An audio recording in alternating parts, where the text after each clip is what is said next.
നമ്മളെല്ലാവരും രാവിലെയൊക്കെ എഴുന്നേൽക്കണത് മുതൽച്ച് രാത്രി ഉറങ്ങാൻ കിടക്കണത് വരെ ഓടിയായിരുന്നു നമ്മളൊക്കെ പണിയെടുക്കും.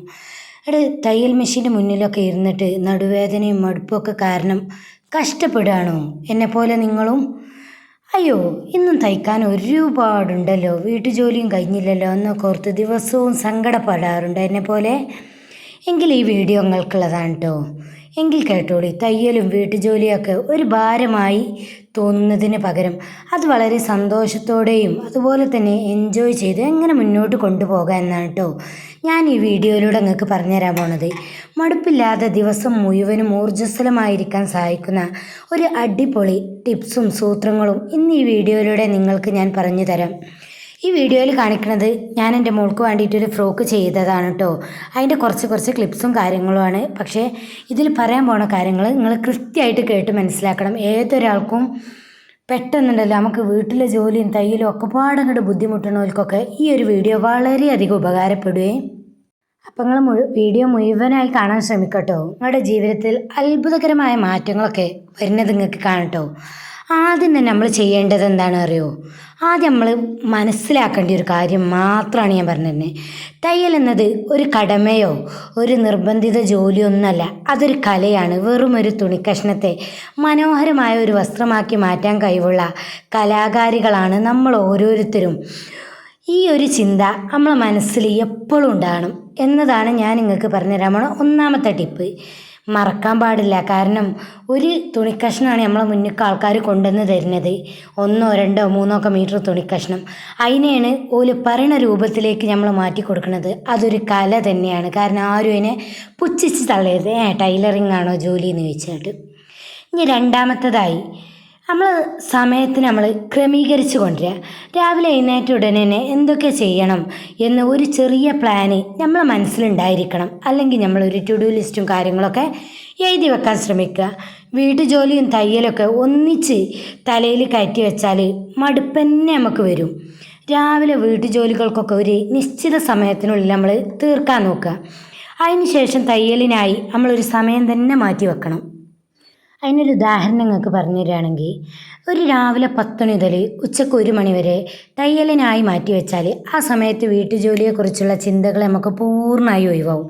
അല്ലെങ്കിൽ വീട്ടുജോലികളൊക്കെ തീർത്ത ശേഷം ഉച്ചയ്ക്ക് 1 മണി മുതൽ 4 മണി വരെ ഞാൻ തയ്യലിനായി തന്നെ മാറ്റി വെക്കും പറയാം. അങ്ങനെ ചെയ്യുമ്പോൾ നമുക്ക് ബാക്കിയുള്ള കാര്യങ്ങളിലൊരു ടെൻഷൻ ഉണ്ടാവില്ല. ഇനി മൂന്നാമത്തെ കാര്യം നോക്കിയാലോ, കുക്കിങ്. അതായത് പാചകം എളുപ്പമാക്കുക എന്നതാണ്. നമുക്ക് ഈ തയ്യൽ ജോലിയുള്ള ദിവസങ്ങളിലൊക്കെ വളരെ ലളിതമായ പാചകം നമ്മൾ തിരഞ്ഞെടുക്കാൻ നോക്കുക. അല്ലെങ്കിൽ ചോറും കറികളൊക്കെ രാവിലെ തന്നെ ഒരുമിച്ച് അങ്ങോട്ട് തയ്യാറാക്കി വെക്കുക. തയ്ച്ചു കൊണ്ടിരിക്കുമ്പം തയ്ക്കുന്നതിനിടയിൽ ഇങ്ങനെ എഴുന്നേറ്റ് അടുക്കളയിലേക്ക് ഓടുന്നതാണ് അങ്ങനെ നമ്മൾ ചെയ്യുകയാണെങ്കിൽ നമ്മളെ തയ്യലിലെ ശ്രദ്ധകൾ മുഴുവനും നമുക്ക് തെറ്റിപ്പോവും.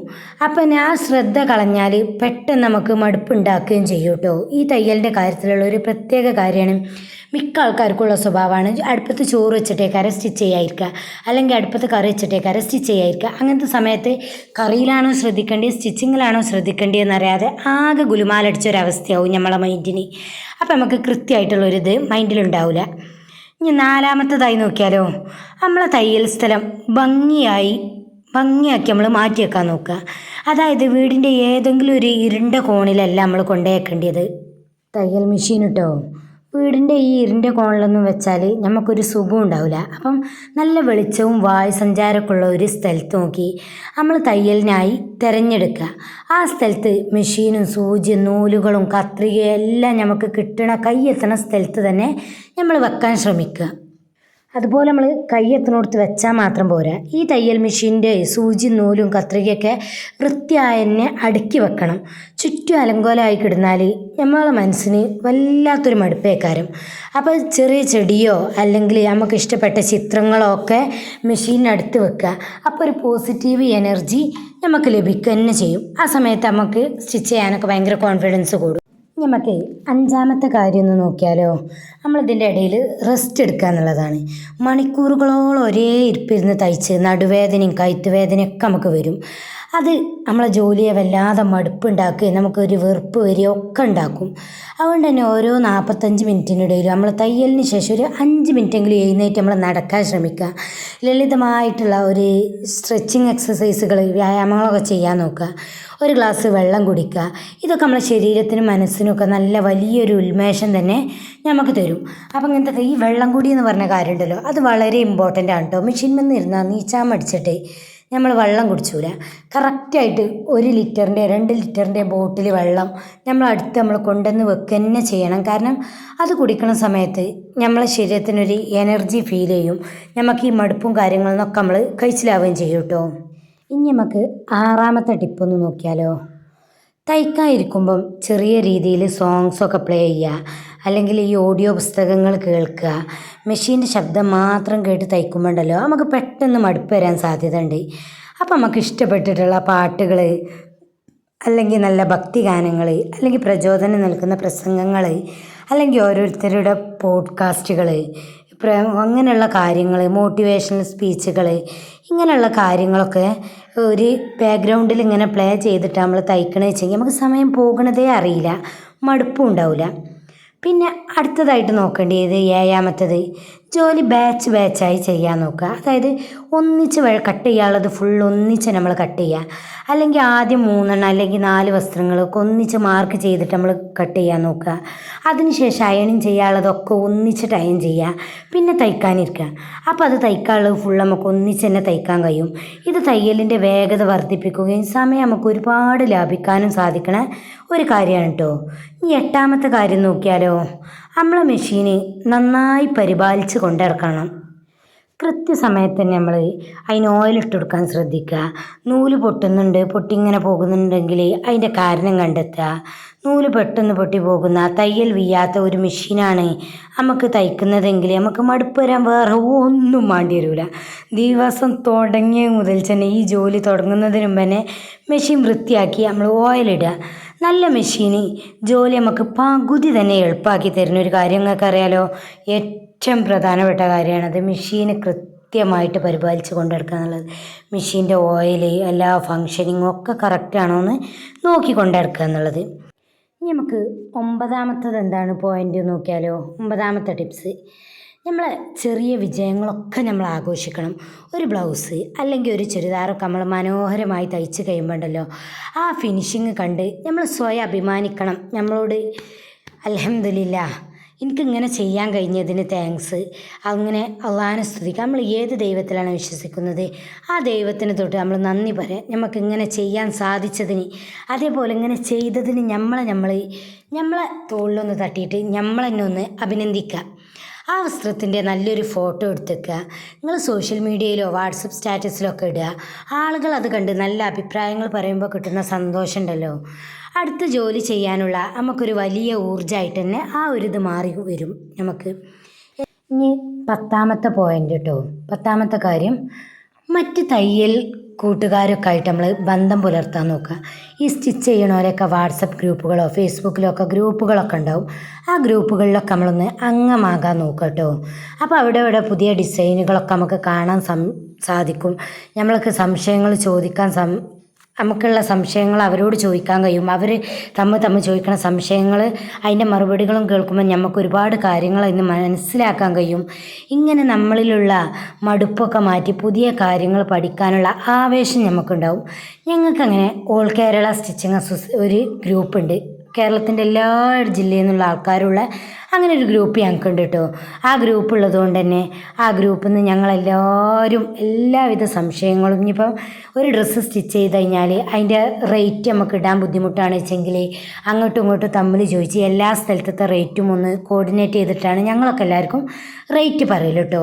ഏത് ഡ്രസ്സും നമുക്ക് ചെയ്യാൻ ധൈര്യമായിരിക്കുക. കാരണം അതിൽ ഏതെങ്കിലും ഒരാൾക്ക് ആ ഡ്രസ്സ് ചെയ്യാനറിയും, അയാൾ അതെങ്ങനെ ചെയ്യുക എന്നുള്ളത് നമുക്ക് പറഞ്ഞു തരികയും ചെയ്യാറുണ്ട്. ഇനി 11ാമതായി ഏറ്റവും പ്രധാനപ്പെട്ട ഒരു കാര്യമാണ് കേട്ടോ, നിങ്ങൾക്ക് മാത്രമായിട്ടൊരു ടൈം നമ്മൾ മാറ്റി വെക്കണം എന്നുള്ളത്. ദിവസം മുഴുവൻ നമ്മൾ ഈ വീട്ടു ജോലിയും കസ്റ്റമേഴ്സിന് വേണ്ടിയൊക്കെ മാത്രം ജീവിച്ച് പോകരുത്. വൈകുന്നേരം ഒരു അരമണിക്കൂർ മാത്രം നമുക്ക് അരമണിക്കൂറെങ്കിലും നമുക്ക് മാറ്റി വെച്ച് ഒരു ചായയൊക്കെ കുടിച്ച് റിലാക്സ് ആയിട്ട് ചെയ്യാനോ കുടുംബത്തോടൊപ്പം സംസാരിച്ചിരിക്കാനോ ഒക്കെ, അല്ലെങ്കിൽ നമുക്ക് ഇഷ്ടപ്പെട്ട മറ്റെന്തെങ്കിലും കാര്യങ്ങൾ ചെയ്യാനായിട്ടൊക്കെ നമ്മൾ സമയം കണ്ടെത്തണം. ടൈം ഒന്നുമില്ലെങ്കിൽ വെറുതെ ഒന്നും സംസാരിക്കാതെ വെറുതെ പ്രകൃതിയിൽ കാണുന്ന എന്തെങ്കിലും ഒന്ന് നോക്കി നിൽക്കുന്നെങ്കിലും ചെയ്യണം. നമ്മളെ മനസ്സിന് സന്തോഷം ഉണ്ടാകുന്ന ഒരു കാര്യമായിട്ട് കേട്ടോ. പിന്നെ 12ാമത്തേതായിട്ട് ഞങ്ങൾക്ക് പറഞ്ഞു തരാൻ പോണത് ഉറക്കം. അത് നമ്മൾ നന്നായി ശ്രദ്ധിക്കണം. നമ്മൾ ആരോഗ്യ ഉറക്കമൊക്കെ നന്നായി തന്നെ നമ്മൾ ശ്രദ്ധിക്കണം. കൃത്യസമയത്ത് ഉറക്കവും നല്ല ഭക്ഷണവും വെള്ളമൊക്കെ ലഭിച്ചില്ലെങ്കിൽ നമ്മളെ ശരീരത്തിന് നല്ല ക്ഷീണം വരും. ശരീരം തളർന്നാൽ നമ്മളെ മനസ്സിന് തളർന്നു പോകും കേട്ടോ. അതുകൊണ്ട് നമ്മളെ മനസ്സിന് മടുപ്പ് തോന്നും, നമ്മളെ ശരീരം ആകെ ക്ഷീണിച്ചിട്ടായിരിക്കും. അതുകൊണ്ട് നമ്മൾ ആവശ്യത്തിന് വെള്ളം കുടിക്കാനും അറ്റ്ലീസ്റ്റ് ഒരു 7 മണിക്കൂറെങ്കിലും മാക്സിമം ഉറങ്ങാനും ശ്രദ്ധിക്കണം കേട്ടോ. നമ്മൾ കണ്ടില്ലേ, ഈ ചെറിയ മാറ്റങ്ങളൊക്കെ വരുത്തിയാൽ തയ്യൽ ജോലി നമ്മൾക്ക് ഒരു ഭാരമായേ തോന്നൂല. മറിച്ച് നമ്മളുടെ എല്ലാവിധ കഴിവുകളും പുറത്തെടുക്കാനുള്ള ഒരു സ്വന്തം വരുമാനം ഉണ്ടാക്കാനും സഹായിക്കുന്ന ഏറ്റവും സന്തോഷമുള്ള ഒരു അനുഭവമായി നമുക്ക് ഈ സ്റ്റിച്ചിങ്ങിനെ മാറ്റിയെടുക്കാൻ സാധിക്കും കേട്ടോ. ഈ ടിപ്സൊക്കെ നിങ്ങളെ ജീവിതത്തിൽ ഒന്നൊന്നായിട്ട് പ്രാവർത്തികമാക്കി വെക്കുക. ഈ ഒരു വീഡിയോ നിങ്ങൾക്ക് ഇഷ്ടപ്പെട്ടെന്ന് ഞാൻ വിചാരിക്കുന്നുണ്ടോ, പ്രയോജനപ്പെടുമെന്നും വിശ്വസിക്കുന്നു. ഞാൻ ഏറ്റവും കൂടുതൽ മടിച്ചിരുന്ന് വീഡിയോ ചെയ്യാനൊക്കെ കുറേ ദിവസം വൈകി നിൽക്കണതിൽ എൻ്റെ മടി മാറ്റാൻ വേണ്ടി ചെയ്ത കാര്യങ്ങളാണ് നിങ്ങൾക്ക് പറഞ്ഞു തന്നിട്ടുള്ളത് കേട്ടോ. പോലെ ഞാൻ എന്നെ മടിച്ചാണ്. അപ്പോൾ എനിക്കറിയാം എന്നെ പോലെ നിങ്ങളും കുറേ ആൾക്കാർ മടി ഉണ്ടായിക്കണോലുണ്ടാവുമെന്ന്. ഓൽക്കും വേണ്ടിയിട്ടാണ് കേട്ടോ ഞാൻ ഈ വീഡിയോ ചെയ്തത്. അതുപോലെ തന്നെ ഇത് കാണുന്നോല് മടിയില്ലാതെ നല്ല അടിപൊളിയായിട്ട് കാര്യങ്ങൾ കൊണ്ടുപോകണോലൊക്കെ ഉണ്ടാവും, അത് വേറെ വിഷയം കേട്ടോ. ഓൽക്ക് ഈ വീഡിയോ വേണമെങ്കിൽ സ്കിപ്പ് ചെയ്ത് പോകട്ടോ. അതേപോലെ നിങ്ങളെ കൂട്ടത്തിൽ മടിയുള്ളവരുണ്ടെങ്കിൽ ഓൽക്ക് ഈ വീഡിയോ അയച്ചും കൊടുക്കാം. ഈ വീഡിയോ മുഴുവനായി കണ്ടോല് കമൻറ്റിൽ ഞാൻ ഫുള്ള് കണ്ടെന്നും ഇത് പ്രാവർത്തികമാക്കാൻ തയ്യാറാക്കുകയാണെങ്കിൽ ഐ ആം റെഡി എന്നും പറഞ്ഞ് കമൻ്റ് ഇടണേ. നിങ്ങൾക്ക് എന്ത് ഡൗട്ടോ കാര്യങ്ങളോ എന്തുണ്ടെങ്കിലും എൻ്റെ വീഡിയോൻ്റെ താഴെ കമൻറ്റ് ബോക്സിൽ നിങ്ങൾക്ക് ചോദിക്കാം കേട്ടോ. അതിന് എനിക്കറിയുന്ന രീതിയിൽ ഞാൻ നിങ്ങൾക്ക് മറുപടി തരികയും ചെയ്യും കേട്ടോ. അപ്പോൾ സബ്സ്ക്രൈബ് ചെയ്താൽ മറന്ന് കാണുന്നവരൊക്കെ പെട്ടെന്നൊന്ന് സബ്സ്ക്രൈബ് ചെയ്യണേ, ആ ബെല്ലൈക്കൺ ഒന്ന് അമർത്തുക. അതേപോലെ തന്നെ ഒന്ന് ലൈക്ക് ചെയ്തിട്ടും പോണേ. അപ്പോൾ ബായ്. അടുത്ത വീഡിയോയിൽ നമുക്ക് അടിപൊളിയായിട്ട് അടുത്തൊരു വീഡിയോയുമായി കാണാം.